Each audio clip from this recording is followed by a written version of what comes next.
శ్రీమాత్రే నమ. జయ గురు దత్తాత్రేయ నమ. ఈ వీడియోలో మనం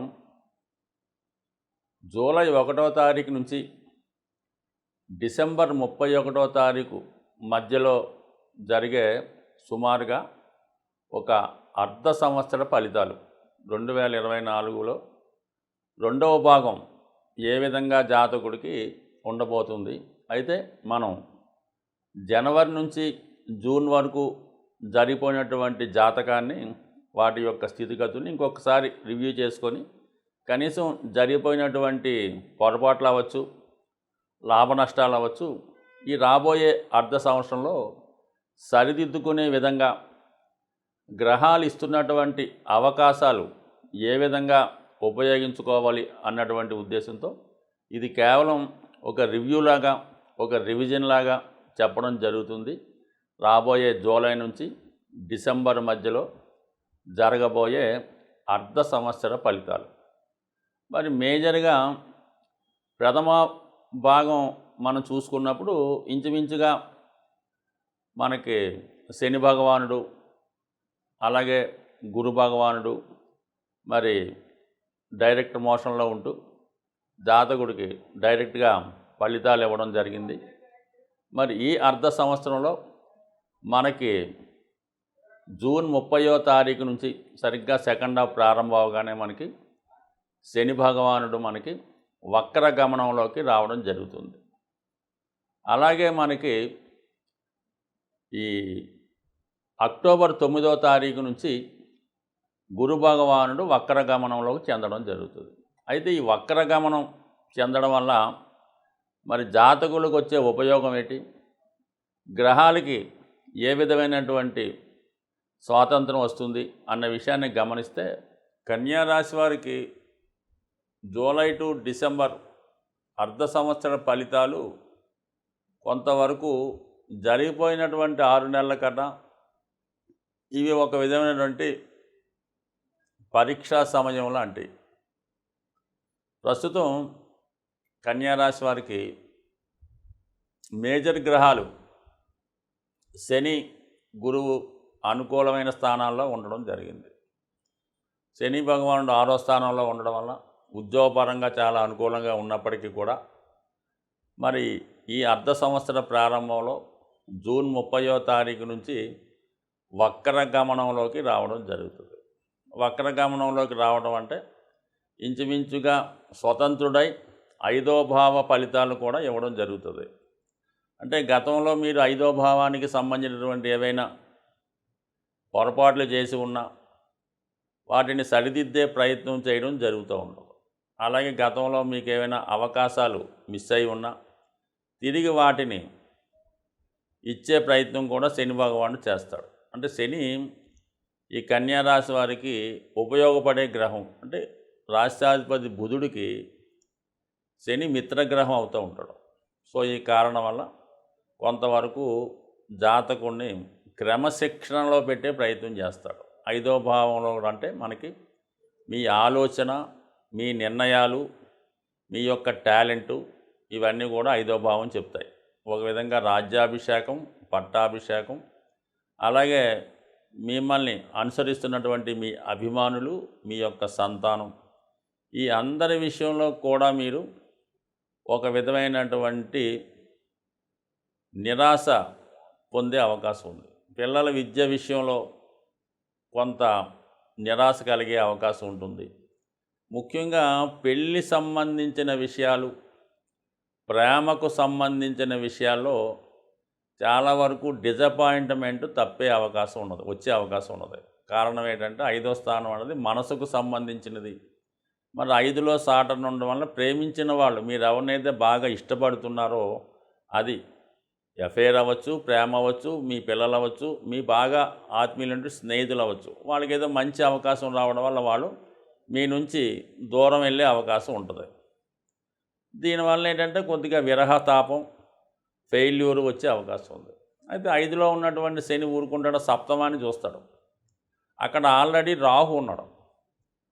రాహు సెపరేటివ్ ప్లానెట్, మరి శని భగవానుడు కూడా సెపరేషన్ చేసే ప్లానెట్. అంటే ఏ భావం ఉంటే ఆ భావాన్ని దూరం చేస్తూ ఉంటాడు. మరి సప్తమంలో ఈ 2 పాపగ్రహాలు కూడా మిమ్మల్ని వైవాహిక జీవితానికి సంబంధించినటువంటి అనురాగాన్ని దూరం చేస్తారు.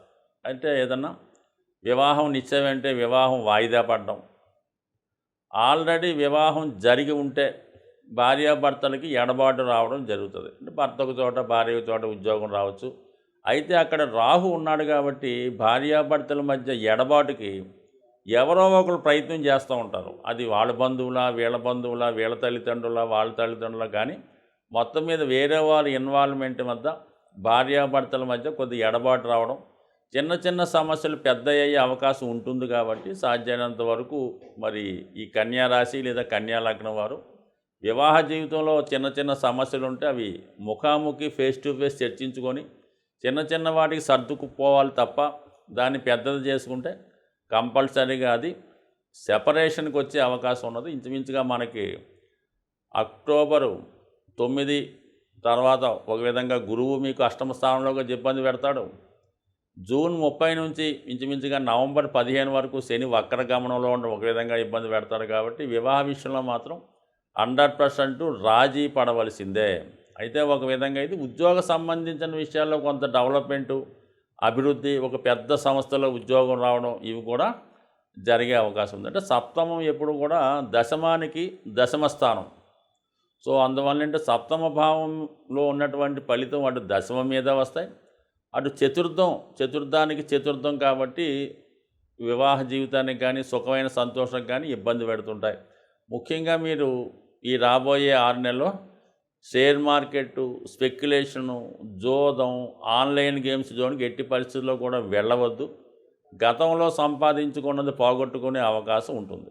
అయితే అక్టోబర్ 9 వరకు కూడా మీకు గురువు భాగ్యస్థానంలో ఉన్నప్పటికీ కూడా అక్టోబర్ 9న కొంతవరకు వక్రగమనం పొందడం వల్ల అష్టమ భావ ఫలితాలు కూడా రావడం, అంటే ఒక విధమైనటువంటి అపకీర్తి, అవమానం, అవహేళన లాంటి ఎదుర్కొనే అవకాశం ఉంటుంది. కాబట్టి సాధారణంగా మరి జాతకులు చాలా వరకు చాలా నిజాయితీగా స్ట్రిక్ట్గా వెళుతూ ఎటువంటి అపోహలకి తావు లేకుండా ముఖ్యంగా వైవాహిక జీవితంలో అడ్జస్ట్ అవుతూ ముందుకెళ్తే 100% ఎప్పుడైతే మీకు వైవాహిక జీవితం సక్సెస్ అయిందో అటు చతుర్థ భావం అనుకూలంగా ఉంటుంది, అలాగే ఉద్యోగ సంబంధించిన విషయాలు అనుకూలంగా ఉండి ఒక కంఫర్టబుల్ లైఫ్ మీకు పొందే అవకాశం ఉంటుంది. జాతకుడు తీసుకోవాల్సినటువంటి జాగ్రత్తలు, పరిహారాలు, మనం ఏదైనా జాతకపరమైన సమస్యలున్నా, గోచారానికి సంబంధించిన సమస్యలున్నా వాటికి సంబంధించినటువంటి పరిహారాలు చేసుకోవడం వల్ల కొంతవరకు వాటి యొక్క తీవ్రత తగ్గడం జరుగుతూ ఉంటుంది. ముఖ్యంగా అన్ని రాశుల వారికి కావలసింది గురుగ్రహ అనుగ్రహం. ఏ భావంలో గురువు ఉన్నా ఖచ్చితంగా ఆ భావాలకు సంబంధించినటువంటి మంచి ఫలితాలు ఇవ్వడం జరుగుతూ ఉంటుంది. అయితే గురుగ్రహ అనుగ్రహం కోసం ఎప్పుడన్నా సరే మీరు గోవుల్ని సేవించడం వల్ల ఎక్కువగా గురువు యొక్క ఆరాధన, అంటే మనకి ప్రత్యక్షంగా ఉన్నటువంటి మీకు విద్య నేర్పిన గురువు అవ్వచ్చు, ప్రస్తుతం మరి షిరిడి సాయిబాబా వారు, దత్తాత్రేయులు వారు, అలాగే వెంకయ్య స్వామి గారు, రాఘవేంద్ర స్వామి, ఇటువంటి వారికి దేవాలయాల్లో మరి అక్కడ దేవాలయాన్ని దర్శించి తగు విధంగా గురువుని సేవించడం చేయడం వల్ల జాతకంలో గురువు బలవంతుడై మీకు మిగతా గ్రహాలు కూడా అనుకూలించే ఫలితం ఇవ్వడం జరుగుతుంది. ఇంకా తీవ్ర ఇబ్బందుల్లో ఉన్నవాళ్ళు, ముఖ్యంగా అనారోగ్య సమస్య కానీ బాగా ఫైనాన్షియల్ స్ట్రగుల్ ఉన్నవాళ్ళు ఏం చేయాలంటే వారు గోశాల దర్శించి ఆ గోశాలలో వీరు ఎంత బరువు ఉన్నారు చూసుకోండి. సుమారు ఒక 60 కేజీలు ఉంటాయి. ఒక 6 కేజీలు శనగలు మరి నానబెట్టిన కానీ వాటి ముడిసరుకు కానీ కొని ఆ గోశాలలో మీరు ఇవ్వాలంటే మీరు ఆవుకు ప్రత్యేకంగా పెట్టగలరు. మీ వెయిట్కి 10వ వంతు బరువు ఉన్నది ఇవ్వడం చేయడం వల్ల, లేదంటే ఎక్కువగా మీకు ఆర్థికపరమైన సమస్యలు ఉన్నాయి, ఏ విధంగా కూడా ముందుకు వెళ్ళడం లేదు, ఈ పెళ్లి సంబంధించిన సమస్యలు, స్థిరాస్తి గొడవలు ఇవన్నీ కూడా కామన్గా ఉంటాయి అందరికీ. వాళ్ళు ఏం చేయాలంటే మీరు ఒక అరటిపళ్ళు గెల ఏదైనా కొద్దిగా మనం ప్రయాణం చేస్తే మరి రోడ్డు దాటిన తర్వాత కొద్ది రిమోట్ ఏరియాకి వెళ్తే ఎక్కువ కోతులు ఉండే ప్రాంతాలు వస్తుంటాయి. ప్రతి ఒక్క ఊర్లో కూడా చిన్న చిన్న అడవులు అవి ఉండడం వల్ల కోతులు ఉంటుంటాయి. ఆ కోతులకి రోడ్డు మీద కాకుండా సైడు ఈ అరటిపళ్ళు గెల ఏ పండు ఆ పండు ఎరగొట్టి కోతులకి ఆహారంగా పెట్టడం. ఇంకా ఓపిక ఉన్న వాళ్ళు ఏదన్నా సరే అరటిపళ్ళతో పాటు ఈ మొక్కజొన్నలు అవ్వచ్చు, మామిడి పళ్ళు అవ్వచ్చు, ఏవైనా సరే మరి కోతులకి ఆహారం పెట్టడం వల్ల ఆర్థికపరమైన సమస్యలు ఏ సమస్యని ఇంకా నో డౌట్ ఇంకా మీరు కోతులకు ఆహారం పెడితే మీకు ఎంత క్లిష్టమైన సమస్య అయినా 100% పరిష్కారం అయ్యే అవకాశం ఉంటుంది. ఇక అలాగే శని భగవానుడి యొక్క అనుగ్రహం కావాలి. ఏలినాడు శని, అష్టమ శని, వక్ర శని అనేక రకాలు జరుగుతుంటాయి. ఎప్పుడన్నా సరే మీరు శని భగవాన్ అనుగ్రహం కావాలంటే కేవలం శనికి తైలాభిషేకం, అలాగే శివుడికి రుద్రాభిషేకం కామన్గా చేసుకోవచ్చు. కానీ ఫిజికల్గా కూడా మీరు కష్టపడవలసి ఉంటుంది. మాన్యువల్గా మీరు చేసుకోగలమంటే మీరు మాన్యువల్గా ఆ వర్క్ చేసుకోండి. ముఖ్యంగా ఎవరైతే నిరాశ్రులై ఉంటారో, వృద్ధులై ఉంటారో, రోగగ్రస్తులై ఉంటారో వాళ్ళకి మీకు తోచిన విధంగా సేవ చేయగలిగితే సేవ చేయండి. వాళ్ళు ఏదైనా రోడ్డు దాటడానికి అవసరమైతే సహాయపడండి. లేదంటే వారికి కప్పుకోనక దుప్పటి కానీ, తినడానికి మంచి ఆహారం కానీ, ముఖ్యంగా మెడిసిన్స్ వాళ్ళకి ఒక నెలకి 2 నెలలకు సరిపోయే మందులు ఇవ్వడం కూడా ఖచ్చితంగా మీకు శని భగవానుడు అనుగ్రహించే అవకాశం ఉంటుంది. దాని తర్వాత ముఖ్యంగా రాహు ఎక్కువ ఇబ్బందులు పెడుతుంటాడు. అత్యాశ వల్ల దుర్మార్గమైన పనులు చేయడం వల్ల జాతకులకి ఎక్కువగా జైలు శిక్షలు, లేదంటే ఈ ఏదన్నా మర్డర్లో చిక్కుకోవడమో, లేదంటే ఎవరన్నా వాళ్ళని హత్య చేయడం ఇలా జరుగుతుంటుంది. అంటే ఏ కార్యక్రమాలు చేస్తుంటాడో వాడు ఆ విధంగానే మరణిస్తూ ఉంటాడు అన్నమాట. సో అటువంటిది వాటికి రాహు కారణం అవుతుంటాడు. కాబట్టి రాహు యొక్క తీవ్రత తగ్గాలంటే కంపల్సరిగా మరి అమ్మవారి యొక్క ఆరాధన చేసుకోవడం, చండీ హోమం లాంటివి చేసుకోవడం మంచిది. కొద్దిగా ఇబ్బందికరంగా ఉన్న రాహు ఇబ్బందుల నుంచి తప్పుకోవాలనుకుంటే బాగా కార్మికులు లాంటి వాళ్ళకి, కొద్దిగా అలవాటు ఉన్న వాళ్ళకి ఒక క్వార్టర్ మందు బాటిలు, ఒక బిర్యానీ ప్యాకెట్టు ఇవ్వడం వల్ల రాహు ప్రీతి చెందే అవకాశం ఉంది. సో ఇది ఒక విధమైనటువంటి తాంత్రిక రెమెడీగాను, లాల్ కితాబ్ రెమెడీగాను పనిచేసే అవకాశం ఉంది. ఏదైనా రెమెడీ అనేది ఖచ్చితంగా పనిచేస్తుంది. అది కూడా మన కర్మను బట్టి, ఈవేళ రేపా ఎల్లుండ అన్నది అది మీ చేసే విధానాన్ని బట్టి, మీ జాతకాన్ని బట్టి కూడా ఉంటుంది. బ్యాంకులో దాచిన ధనం ఏ విధంగా సేఫ్గా ఉంటుందో మనం చేసినటువంటి ప్రతి పరిహారం కూడా అలాగే నిక్షిప్తమై ఉంటుంది. అవసరమైనప్పుడు దాని ఫలితం వచ్చి మీకు దాని యొక్క ఫలితం అందడం జరుగుతుంది. ఏదైనా కర్మ అనుభవించిన తర్వాతే మన యొక్క రెమెడీ యొక్క ఫలితం కూడా అందుతుంది.